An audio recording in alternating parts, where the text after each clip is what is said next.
So ಎಲ್ಲರಿಗೂ ನಮಸ್ಕಾರ. ನಿಮ್ಗೆ ಗೊತ್ತಿದ್ದ ವಿಷಯ ಐತಿ, ಈ ಅನ್ಸನ ಪಾಪು ಸಂಬಂಧ ನಾವು ನಮ್ಮ ಟೀಮ್ನವ್ರು ಎಲ್ಲರೂ ಸೇರಿ ಫಂಡ್ ಕಲೆಕ್ಷನ್ ಮಾಡಕೊಂತಿದ್ವಿ. ಬಾಗಲಕೋಟೆ ಜಿಲ್ಲಾ ಇಲ್ಕಲ್ ತಾಲೂಕಿಂದ ಬಂದಿವಿ. ನಮ್ಮ ಟೀಮ್ನವ್ರು ಎಲ್ಲರೂ ಸೇರಿ ಎಲ್ಲ ಊರಿಗೆ ಫಂಡ್ ಕಲೆಕ್ಷನ್ ಮಾಡಿದ್ವಿ. ಇಲ್ಕಲ್ ಮತ್ತು ಹುನಗುಂದು, ಗಜೇಂದ್ರಗಡ, ಗುಡೂರು ಎಲ್ಲ ಊರಲ್ಲಿ ಫಂಡ್ ಕಲೆಕ್ಷನ್ ಮಾಡಿದ್ವಿ. ಸ್ವಲ್ಪ ಮಂದಿ ಅಮೌಂಟ್ ಕೊಡ್ಬೇಕಾದ್ರೆ ನೆಗೆಟಿವ್ನು ಮಾತಾಡಿದ್ರು, ಪಾಸಿಟಿವ್ನು ಮಾತಾಡಿದ್ರು. ಸೊ ನೀವು ದುಡ್ಡು ಅವ್ರು ಕೊಡಂಗಿಲ್ಲ, ಅವ್ರು ಮುಡ್ಸಂಗಿಲ್ಲ, ನೀವು ಅಮೌಂಟ್ ಒಯ್ದು ತಿಂತೀರಿ, ಆ ತರ ಎಲ್ಲ ಮಾತಾಡಿದ್ರ. ನಾವು ಅವ್ರ ಬಗ್ಗೆ ತಲೆ ಕಡ್ಸೋದಿಲ್ಲ. ಅವ್ರು ಕೊಡ್ಲಿಕ್ಕಂದ್ರೆ ಮತ್ತೊಬ್ರ ಕಡೆ ಕೇಳಿ ಫಂಡ್ ಕಲೆಕ್ಷನ್ ಮಾಡ್ಕೊಂಡು ನಮ್ಮ ಟೀಮ್ನವ್ರು ಎಲ್ಲರೂ ಸೇರಿ ಇವತ್ತು ಬೆಂಗಳೂರಿಗೆ ಅವ್ರು ಕೊಡಕ್ ಬಂದಿವಿ. ಏನ್ ಸಾವಿರ ಮಮ್ಮಿ ಮಾತಾಡ್ತಾರ. ಅವರು ಎಷ್ಟೇ ನೆಗೆಟಿವ್ ಬಂದ್ರು ಅದನ್ನೆಲ್ಲ ತಲೆಗೆ ಹಾಕೊಳ್ದಿರಾ ಇವರು ಕಂಟಿನ್ಯೂ ಮಾಡಿ ಮತ್ತೆ ಇನ್ನ ನಮ್ಗೆ 20 lakhs ರಿಕ್ವೈರ್ಮೆಂಟ್ ಇದೆ ಅಂತ ಹೇಳಿದ್ಕೆ ಮತ್ತೆ ಮಾಡ್ತೀವಿ ನಾವು ಅಂತ ಎಲ್ಲ ಹೇಳ್ತಿದ್ದಾರೆ. ಎಷ್ಟು ಧೈರ್ಯ ಕೊಡ್ತಿದ್ದಾರೆ.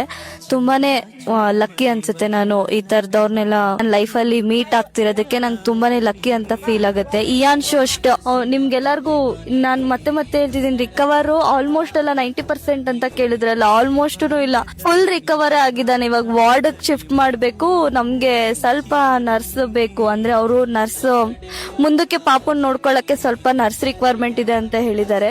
ಅದಕ್ಕೋಸ್ಕರ ವೇಟ್ ಮಾಡ್ತಿದೀವಿ ಅಷ್ಟೇ. ಅದಾದ ತಕ್ಷಣ ಅವನನ್ನ ವಾರ್ಡ್ ಶಿಫ್ಟ್ ಮಾಡ್ತಾರೆ. ಅದಾದ ತಕ್ಷಣ ಇನ್ನೊಂದು ವಾರದಲ್ಲಿ ಮಗು ಮನೆಗೆ ಹೋಗುತ್ತೆ, ಮನೆಗೆ ನಮ್ ಜೊತೆ ಬರುತ್ತೆ ಪಾಪು.